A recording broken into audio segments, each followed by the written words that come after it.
तेजस classes में आपका स्वागत है।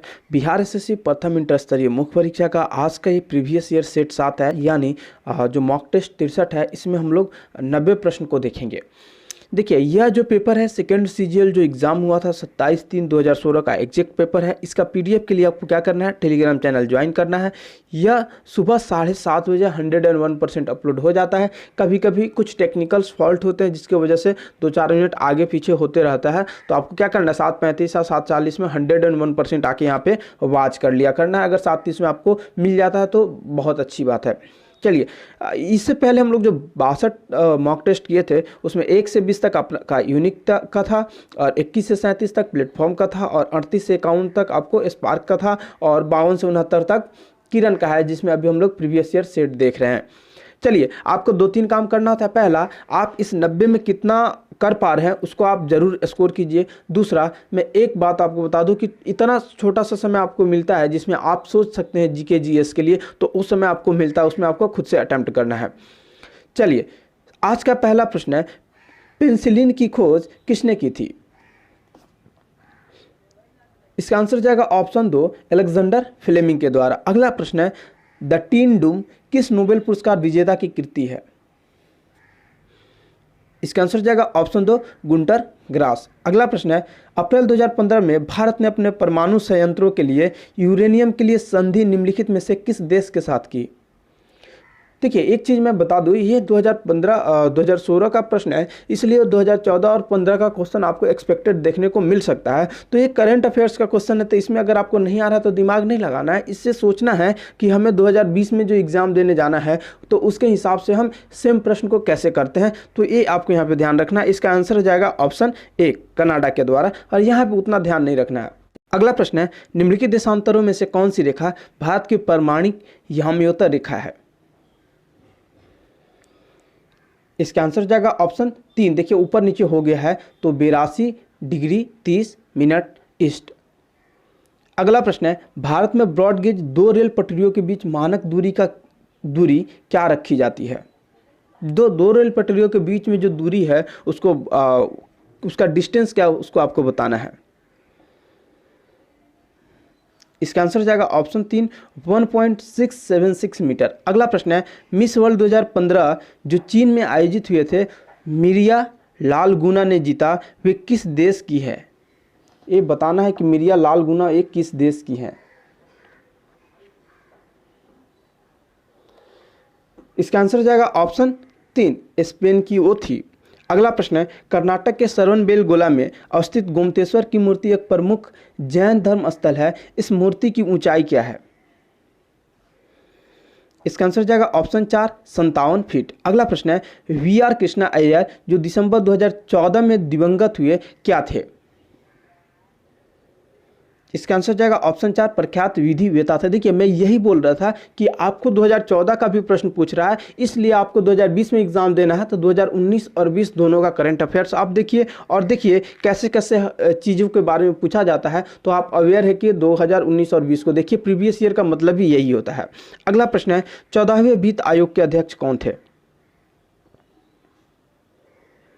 वाई.वी. रेड्डी थे। ऑप्शन 3 करेक्ट हो जाएगा। अगला प्रश्न है, भारतीय उपमहाद्वीप का 7वां सबसे पुराना विश्वविद्यालय पटना कब स्थापित हुआ? इसका आंसर जाएगा ऑप्शन 4, 1917 में। अगला प्रश्न है, ए पैसेज टू इंडिया किनके द्वारा रचित है? इसका आंसर जाएगा ऑप्शन 2, E.M. फॉस्टर। अगला प्रश्न है, संयुक्त राष्ट्र का जलवायु परिवर्तन सम्मेलन 2015 कहाँ हुआ?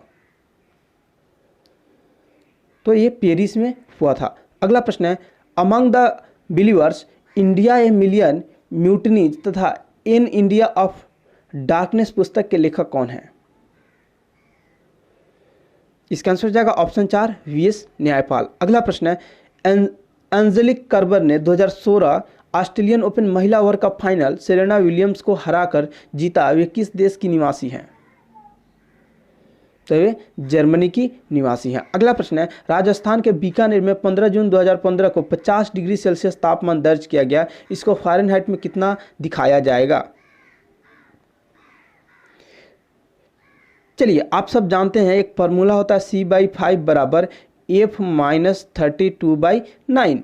अब देखिए सी यहाँ पे कितना है 50 डिग्री है, तो यहाँ पे 50 डिग्री रखिएगा और 5 से कटाइएगा तो कितना हो गया 10। E9 इधर जाके गुना होगा तो 90 बराबर F माइनस 32, और ये माइनस है तो इसको बराबर किधर लाइएगा तो 90 और 30 कितना आ जाएगा, 90 30 120 होता है, तो 122 आपका करेक्ट हो जाएगा, ऑप्शन 1। अगला प्रश्न है, national mineral development corporation of India के की हीरे की खान कहाँ है?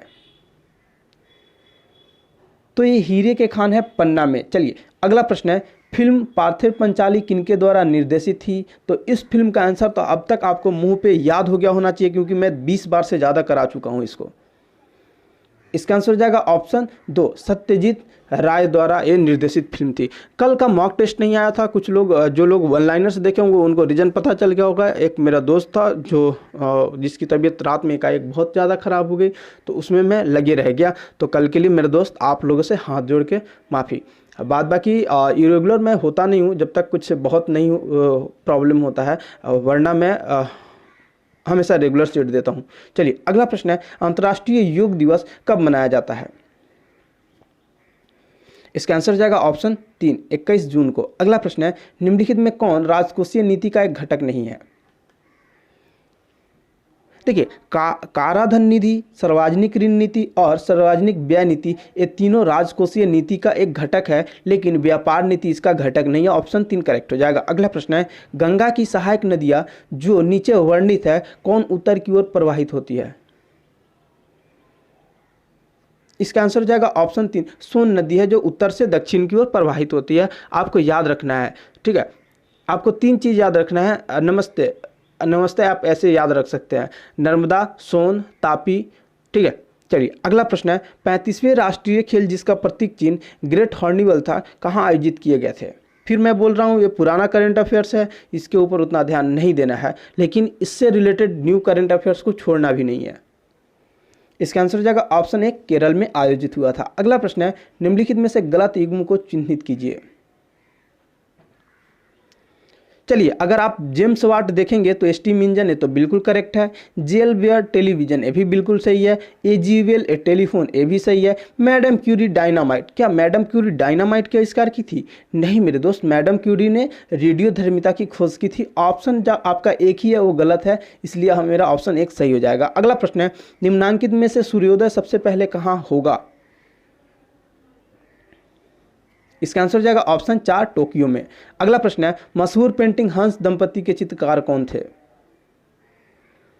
तो राजा रवि वर्मा जी थे। अगला प्रश्न है, निम्नलिखित पुस्तकों में से कौन सी पुस्तक फणीश्वर नाथ रेणु द्वारा रचित है? तो ये बिहार के एग्जामों में स्पेशली इस प्रश्न को टारगेट किया जाता है। आप बताइए, मैं तो इसको 3-4 बार करा दिया हूं। इसका आंसर हो जाएगा ऑप्शन 3, मैला आंचल। अगला प्रश्न है, अनुवांशिकी के जनक वैज्ञानिक है? इसका आंसर जाएगा ऑप्शन 4, ग्रेगर मेंडल। अगला प्रश्न है, नीचे दिए गए स्तंभों में राज्यों के नाम और वहां अवस्थित न्यूक्लियर रिएक्टरों के नाम दिए गए हैं, सही मिलान दिए गए विकल्पों में क्या है?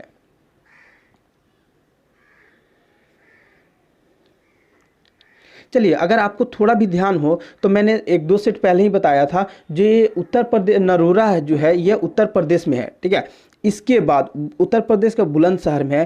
कैगा जो यहाँ पे आपको दिख रहा है, एक कैगा ये कर्नाटक में है। कैगा कहाँ पे हो जाएगा? कर्नाटक में हो जाएगा। इसके बाद जो काकरा पार दिख रहा है, जो काकरा पार यहाँ पे आपको दिख रहा है, ये आपका गुजरात में है, और तमिलनाडु में कुडनकुलम हो जाएगा। तो अब देख लीजिए क्या हो जाएगा।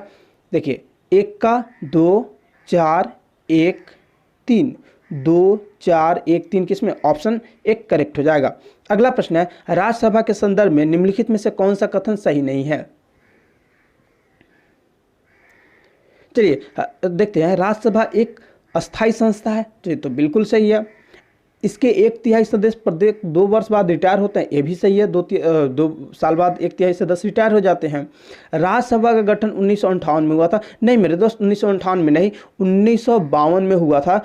3 अप्रैल 1952 को हुआ था। ऑप्शन 3 ही इसका गलत है। चलिए, राज्यसभा के 12 सदस्य राष्ट्रपति द्वारा मनोनीत होते हैं, तो ये भी सही है। अगला प्रश्न है, बीमारियों और उनके जांच को सही रूप में दोनों स्तंभों से मिलान करिए।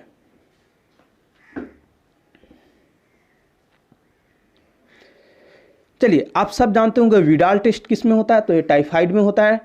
टाइफाइड जो बुखार है उसमें होता है। आपका डिक टेस्ट स्कारलेट फीवर में होता है। अगर नहीं जानते हैं तो इसको याद कर लीजिए, नोटबुक में नोट कर लीजिए, डिक टेस्ट स्कारलेट फीवर में होता है। जो आपका टॉर्निकेट टेस्ट है, टॉर्निकेट टेस्ट आपको डेंगू बुखार के लिए किया जाता है। और जो आपका आर ए फैक्टर है, आर ए फैक्टर गठिया के लिए किया जाता है। कुछ लोग अगर आप में से जो जानते होंगे, जो जाते होंगे गठिया का टेस्ट कराने, वहाँ पे आर ए फैक्टर किया जाता है। और एलिसा टेस्ट एड्स के लिए किया जाता है। अब देख लीजिए, एक का क्या है, 3 है, उसके बाद 5 है, फिर 2 है, फिर 1 है, 3 5 2 1 4, 3 5 2 1 4 क्या है, ऑप्शन 1 करेक्ट हो जाएगा। चलिए अगला प्रश्न है, हाल ही में ब्राज़ील में नवजात शिशुओं में माइक्रोसेफली या लघु शीर्षता के लक्षण मिले हैं, इसका कारण है। देखिए उस समय जो एक वायरस बहुत ज़्यादा प्रकोप में आया हुआ था, उसी चीज़ का यहाँ पे बात किया जा रहा है। इसका आंसर हो जाएगा ऑप्शन 1 जीका वायरस। अगला प्रश्न है, अभी आपसे जो कोरोना वायरस है तो इतना ज़्यादा प्रचलित है ना, इससे कुछ कुछ क्वेश्चन आ सकता है। जनरली ये सब क्वेश्चन नहीं आएगा कि ये किस के कारण होता है। चलिए अगला प्रश्न है, जोआकिन गुज़मैन उर्फ आल चापो गुज़मैन है एक, तो मैक्सिको का नशीली दवाइयों का ये तस्कर था और इसको गिरफ्तार किया गया था। अगला प्रश्न है, कार की बैटरी में इसका इस्तेमाल होता है, तो इसका आंसर हो जाएगा ऑप्शन 1 सल्फ्यूरिक एसिड, सल्फ्यूरिक अम्ल। अगला प्रश्न है, 2015 में गठित नीति आयोग के उपाध्यक्ष कौन है? इसका आंसर हो जाएगा ऑप्शन 2 अरविंद पंगुरिया। देखिए ये जो 2015 और 16 का क्वेश्चन था ना, इसमें अरविंद पंगुरिया किस प्रश्न में नहीं आए हैं, किस एग्ज़ाम में नहीं आए हैं, मुझे मतलब याद भी नहीं है कि कौन से एग्ज़ाम में नहीं आए हैं। उस समय सारे एग्ज़ाम में आए हुए थे, even CGL, CHSL, CPO, MTS, Bihar या किसी भी स्टेट के एग्ज़ाम हुए थे ना, उसमें आए थे। और ये ऐसा प्रश्न है कि आज भी आते रहते हैं। अगला प्रश्न है, भारतीय नौसेना तथा वायुसेना ने 2015 में ऑपरेशन राहत चलाकर भारतीय तथा अन्य को एक देश से निकाला, सही देश चुने, तो यह यमन से निकाला गया था। अगला प्रश्न है, बोको हराम क्या है? तो नाइजीरिया का एक आतंकवादी संगठन है और बहुत खूंखार है। अगला प्रश्न है, मरणोपरांत प्रथम भारत रत्न किन्हें दिया गया? इसका आंसर हो जाएगा ऑप्शन 4 लाल बहादुर शास्त्री जी को। अगला प्रश्न है, गाय की गर्भावधि क्या है? तो आपसे बहुत सारे जो जानवर का गर्भावधि पूछा जाता है, तो आप लोग एक चार्ट बना के उसको 2-3 बार जरूर रिवीजन कर लीजिएगा। इसका आंसर हो जाएगा ऑप्शन 2 हो जाएगा। देखिए जो ह्यूमन बीइंग की तरह गाय का भी सेम होता है, 9 मंथ्स का होता है। तो आप इसको देखिए, अब एग्जैक्ट तो नहीं होता है, लेकिन कहीं 270 भी रहेगा, कहीं 272 भी मिलेगा, तो डिपेंड करता है एग्जाम टू एग्जाम और सेटर टू सेटर। अगला प्रश्न है, निम्नलिखित नदियों में से किसका उद्गम भारत में नहीं है? तो सतलज का उद्गम भारत में नहीं होकर तिब्बत में है। चलिए अगला प्रश्न है, भारत के सर्वोच्च न्यायालय के संदर्भ में कौन सा कथन सही है? देखिए इसका मूल अपीलीय और परामर्श संबंधी क्षेत्राधिकार है, ऑप्शन 4 ज़्यादा सुटेबल है। इसका केवल मूल क्षेत्राधिकार नहीं, तो मूल तो है ही, इसका केवल अपीलीय, तो अपीलीय भी है और परामर्श संबंधी तीनों है, लेकिन तीनों इंडिविजुअल यहाँ पे, इसलिए हम लोग इसको काट दिए हैं। क्या हो जाएगा, तो ये तीनों करेक्ट हो जाएगा, ऑप्शन 4 ज़्यादा सही है। अगला प्रश्न है, जल्लीकट्टी सांडों की लड़ाई किस राज्य से संबंधित है? इसका आंसर हो जाएगा ऑप्शन 4 तमिलनाडु से संबंधित है। अगला प्रश्न है, निम्न में से कौन 2 नदियां अमरकंटक से उद्गमित है?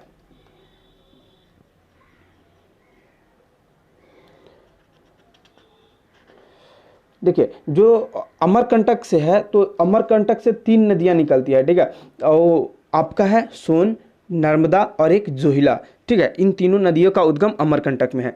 चलिए अमरकंटक का मध्य प्रदेश। अगला प्रश्न है, कौन सा स्थान ब्रह्मा के मंदिर तथा पशुओं के मेले के लिए प्रसिद्ध है? इसका आंसर हो जाएगा ऑप्शन 1 पुष्कर। जो पुष्कर मेला राजस्थान में लगता है, यहाँ पूजनीय भगवान ब्रह्मा को ये समर्पित किया गया है। साथ में यहाँ प्रतिवर्ष हर साल नवंबर महीने में ऊंट का मेला लगता है, जिसके लिए भी यह फेमस है। अगला प्रश्न है, भारत का पहला ऑर्गेनिक राज्य है। यहाँ पे आप लोग सोनपुर से ये नहीं होना, सोनपुर में बैल का मेला लगता है स्पेशली। चलिए अगला प्रश्न है, भारत का पहला ऑर्गेनिक राज्य है। तो भारत का जो पहला ऑर्गेनिक राज्य है वो है आपका सिक्किम। अगला प्रश्न है, उच्छल कानून कोई कानून नहीं है। भारत के सर्वोच्च न्यायालय ने किस मामले में इस सिद्धांत को संपुष्ट किया? इसका आंसर हो जाएगा ऑप्शन 2, मेनका गांधी केस में। अगला प्रश्न है, युद्धग्रस्त क्षेत्रों से खनन कर राजद्रोही गतिविधियों के लिए बेचे जाने वाले हीरे निम्न में से किस नाम से जाने जाते हैं?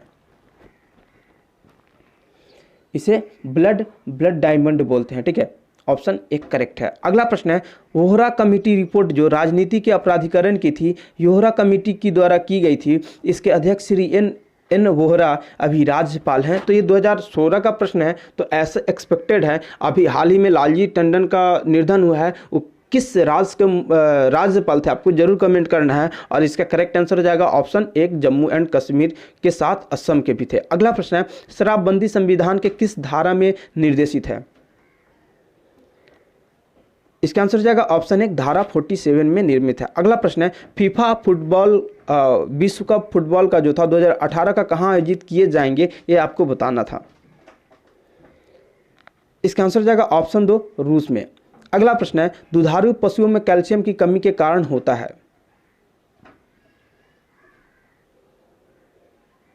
इसका आंसर हो जाएगा ऑप्शन 1, मिल्क फीवर, भी कहीं कहीं मिल्क डिजीज करके नाम आता है, तो दोनों का आप लोग याद रखिएगा। अगला प्रश्न है, the old man and the sea नामक संक्षिप्त नॉवेल उपन्यास के लेखक कौन थे?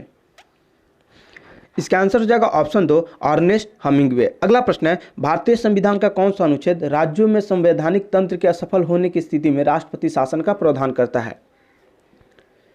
इसका आंसर हो जाएगा ऑप्शन 1, अनुच्छेद 356। अगला प्रश्न है, भारत में जेनेटिक रूप से परिवर्तित किस फसल को व्यापारिक उत्पादन के लिए अनुशंसित किया गया है? तो बीटी कॉटन, इसका ऑप्शन करेक्ट 3 हो जाएगा। अगला प्रश्न है, नोबेल पुरस्कार किस देश के द्वारा दिए जाते हैं? इसका आंसर हो जाएगा ऑप्शन 2, स्वीडन। चलिए अगला प्रश्न है, बनारस हिंदू विश्वविद्यालय एक्ट 1915 से बनारस हिंदू विश्वविद्यालय की स्थापना का मार्ग प्रशस्त हुआ, इसके संस्थापक कौन थे? तो इसके संस्थापक पंडित मदन मोहन मालवीय थे। अगला प्रश्न है, निम्नलिखित दो कॉलमों में से सही मिलान करें।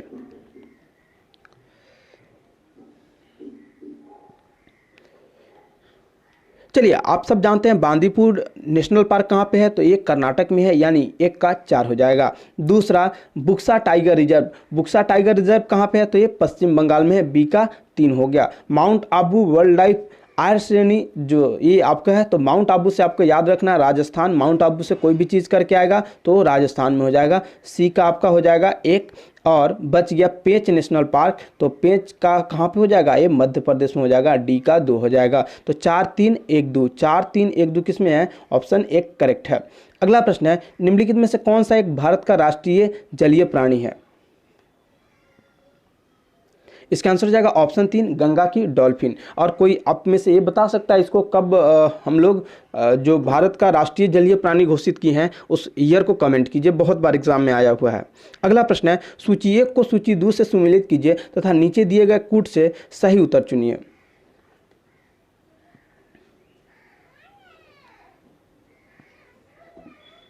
देखिए हरित क्रांति किससे संबंधित था, तो ये तो बिल्कुल सही है, खाद्य उत्पादन में वृद्धि से। नीली क्रांति, तो नीली क्रांति किससे, तो मत्स्य उत्पादन से था। श्वेत क्रांति दुग्ध उत्पादन से था। और भूरी क्रांति जो आपका उर्वरक से था। तो क्या हो जाएगा, 1-3-2-4 किस में, ऑप्शन 1 करेक्ट हो जाएगा। और देखिए ये कैसा सेटिंग किया गया है, इसके सारे जो आंसर है ना ऑप्शन ए में ही दिए गए थे, जितने भी ऐसे टाइप के ऑप्शन थे जिसमें कूट और सूची 1-2 सूची को मिलान करना था, तो बहुत आसान था। आप लोग प्रीवियस शिफ्ट देखे होंगे कितना आसान था, इस शिफ्ट का भी क्वेश्चन देखिए कैसे डिफिकल्ट किया गया है, तो आप लोग समझ सकते हैं कि मतलब कैसे क्वेश्चन को अप डाउन बीएसएससी में किया जाता है। चलिए अगला प्रश्न है, हारा सूचकांक विकसित किया गया है, तो विश्व बैंक के द्वारा यह विकसित किया गया है। अगला प्रश्न है, निम्नलिखित में से किस वाद में भारतीय संविधान के मूलभूत ढांचे की अवधारणा प्रतिपादित की गई थी?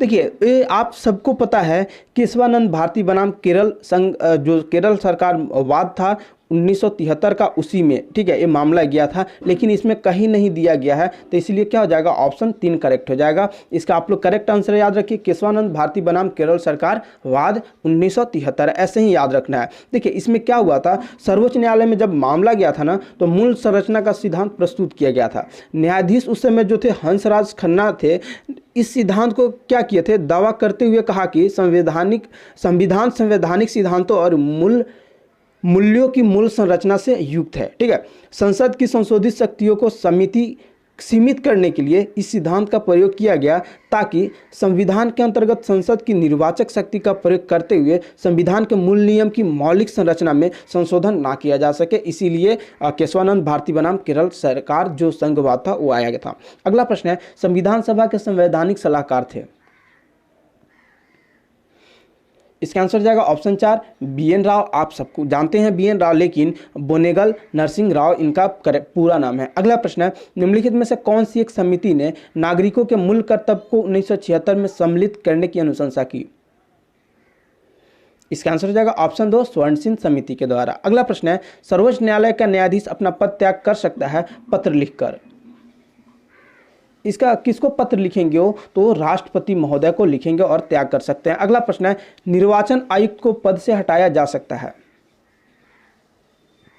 निर्वाचन आयोग को कैसे पद से हटाया जा सकता है, तो देखिए निर्वाचन आयोग को पद से हटाने के लिए सर्वोच्च न्यायालय के न्यायाधीश की भांति ही केवल महाभियोग लगाकर उनको हटाया जा सकता है, और महाभियोग इसमें कहीं नहीं दिख रहेगा ऑप्शन, इसलिए ऑप्शन 4 करेक्ट हो जाएगा। अगला प्रश्न है, टाइगर वुड किस खेल से संबंधित है? तो टाइगर वुड आपको गोल्फ से संबंधित है और ये बहुत बार रिपीटेड है और मैं बहुत बार करा भी दिया हूं। अगला प्रश्न है, ध्वनि तरंगे नहीं चल सकती है। तो ध्वनि तरंगे किसमें, तो वैक्यूम यानी निर्वात में नहीं चल सकती। अगला प्रश्न है, सूची एक को सूची 2 से सुमिलित कीजिए तथा नीचे दिए गए कूट से सही उत्तर चुनिए। अगर आप लोग पहले की तरह इसमें ऑप्शन 1 टिक लगा दोगे ना, तो ये सही नहीं होने वाला है।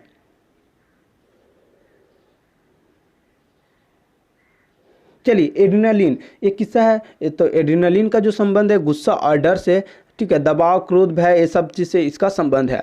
दूसरा एस्ट्रोजन, तो एस्ट्रोजन किससे, तो ये महिलाओं में एक हार्मोन होता है। और चलिए इसमें आगे डिटेल नहीं करेंगे, जब इसके ऊपर बात करेंगे। इंसुलिन क्या हो जाएगा, तो इंसुलिन का किससे संबंध है, ग्लूकोज से। और फ्रोमोन्स का किसके संबंध है, फ्रोमोन्स का जो संबंध है वो आपको साथी आकर्षित करना गंध ग्रहण शक्ति के माध्यम से, इसके साथ इसका संबंध है। यानी क्या हो गया, 1 3 4 2, 1 3 4 2 किस में है, ऑप्शन 3 करेक्ट हो जाएगा। अगला प्रश्न है, एक कार्बन क्रेडिट समतुल्य है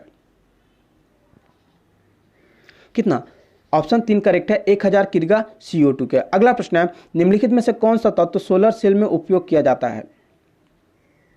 सोलर सेल में कौन सा, तो ये सिलिकॉन उपयोग में लाया जाता है। अगला प्रश्न है, इलेक्ट्रिक बल्ब में फिलामेंट बना होता है। तो फिलामेंट किसका बना होता है, तो टंगस्टन का बना होता है। चलिए अगला प्रश्न है, मिनीमाटा विधि का मुख्य कारण है, तो पारद विषाक्तता। अगला प्रश्न है, यदि राष्ट्रपति एवं उपराष्ट्रपति असक्षम होना चाहिए अथवा उनकी मृत्यु कार्यालय में हो जाती है, तो कार्यकारी राष्ट्रपति कौन होंगे? तो ये सब आप लोग जानते होंगे कौन होंगे, तो सर्वोच्च न्यायालय के मुख्य न्यायाधीश। अगर ये भी नहीं होंगे तो कौन होंगे, जो सर्वोच्च न्यायालय के जो वरिष्ठतम जज होंगे वो होंगे। चलिए अगला प्रश्न है, भारत में प्रथम न्यूक्लियर विस्फोट 1974 में कहाँ किया गया था?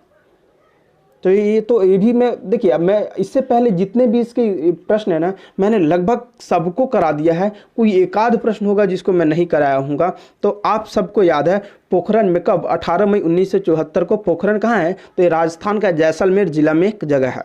अगला प्रश्न है, अम्ल वर्षा किनके द्वारा होने वाले पर्यावरण प्रदूषण के कारण होती है? इसका आंसर जाएगा ऑप्शन 4 नाइट्रस ऑक्साइड और सल्फर डाइऑक्साइड। अगला प्रश्न है, निम्नलिखित में से किसे जैविक खाद के रूप में प्रयुक्त किया जाता है? तो एजोला को प्रयोग किया जाता है। अगला प्रश्न है, गन पाउडर किस मिश्रण से बनता है? गन पाउडर चारकोल, सल्फर और पोटेशियम नाइट्रेट से बनता है। अगला प्रश्न है, हाल ही में आर्सेनिक औषधि का किसके उपचार के लिए मुख्यतः उपयोग किया गया है? इसका आंसर जाएगा ऑप्शन 3 कैंसर के। अगला प्रश्न है, लोहा का शुद्ध रूप क्या है? तो पिटवा लोहा लोहा का शुद्ध रूप है। अगला प्रश्न है, साबुन किसका सोडियम साल्ट है? तो स्टायरिक अम्ल का ये सोडियम साल्ट है। अगला प्रश्न है, निम्न प्रदूषकों में कौन जैव विघटित है? तो विहित मल इसका करेक्ट ऑप्शन 2 हो जाएगा। अगला प्रश्न है, पीतल एक मिश्र धातु है जिसके अवयव हैं। इसका आंसर हो जाएगा ऑप्शन 1 तांबा और जास्ता। पिताजी, आपको ऐसे याद रखना, पिताजी, पी से पीतल, त से तांबा, ज से जास्ता। अगला प्रश्न है, इनमें से कौन सी गैस जो इनर्ट गैस नहीं है? तो इनर्ट गैस कौन सा नहीं है? इसका ऑप्शन हो जाएगा 3 फ्रियोन नहीं है। चलिए अगला प्रश्न है, क्लोरोफिल एवं हीमोग्लोबिन में क्रमशः युक्त है। तो इसमें क्या होता है, क्लोरोफिल में क्या होता है, मैग्नीशियम होता है और हीमोग्लोबिन में आयरन होता है। ऑप्शन 3 करेक्ट हो जाएगा। अगला प्रश्न है, अंतर्राष्ट्रीय इकाई पत्ती के अनुसार रेडियो एक्टिविटी की इकाई क्या है? तो रेडियो एक्टिविटी का इकाई बैकुरल है। चलिए अगला प्रश्न है, गहरा जामुनी यौगिक पदार्थ जो एंटीसेप्टिक एवं डिसइंफेक्टेंट की तरह उपयोग होता है। पोटेशियम पर मैग्नेट। ऑप्शन 3 करेक्ट हो जाएगा। अगला प्रश्न है, वनस्पति तेल से वनस्पति घी बनाने हेतु किस गैस का उपयोग किया जाता है? इसका आंसर हो जाएगा ऑप्शन 1 हाइड्रोजन गैस का उपयोग किया जाता है। अगला प्रश्न है, सूची 1 को सूची 2 से सुमेलित कीजिए तथा नीचे दिए गए कूट से सही उत्तर चुनिए। जो पर रहित कीड़ा है ना, ये सिल्वर फिश इसको बोल सकते हैं। उड़ान रहित पक्षी जो होता है, उड़ान रहित पक्षी आप कीवी को बोल सकते हैं। अंग रहित रेंगने वाला जो होता है, अंग रहित रेंगने वाला जो है वो क्या है? वो है आपका सांप। और जो अंग रहित पशु है, अंग रहित पशु बोलिए या जंतु बोलिए, ये आपका मछली हो जाएगा। यानी क्या हो गया, देखिए 2 1 4 3, 2 1 4 3 किस में? ऑप्शन बी आपका करेक्ट है। अगला प्रश्न है, भू स्थिर उपग्रह किस दिशा में घूमता है? इसका आंसर हो जाएगा ऑप्शन 1 पश्चिम से पूरब की तरह ये घूमता है। अगला प्रश्न है, देखिए जो कल का प्रश्न था, आज का ये जो स्टडी का क्वेश्चन ऑफ द डे था, नदियों द्वारा मिट्टी का जमाव कहलाता है। आप में से 100% लोगों ने इसका सही आंसर दिया है। इसको बोलते हैं जलोढ़ मिट्टी। जो आज का क्वेश्चन ऑफ द डे है, ओजोन बायोस्फीयर को बचाती है, तो किससे? इसका आंसर आपको क्या करना है, कमेंट बॉक्स में जाके कमेंट करना है, ठीक है। और आपको कितना स्कोर हुआ आपको वो भी बताना है। साथ में मैं बीच में 1-2 क्वेश्चन पूछा हूँ तो उसको ज़रूर बताइए, ठीक है। चलिए आज के लिए इतना ही। इसको आप अपने दोस्तों तक जरूर पहुँचाइए। फिलहाल के लिए हम लोग यहीं पर इसको क्लोज करते हैं। मिलते हैं अगले वीडियो में। फिलहाल के लिए टाटा और बाय बाय।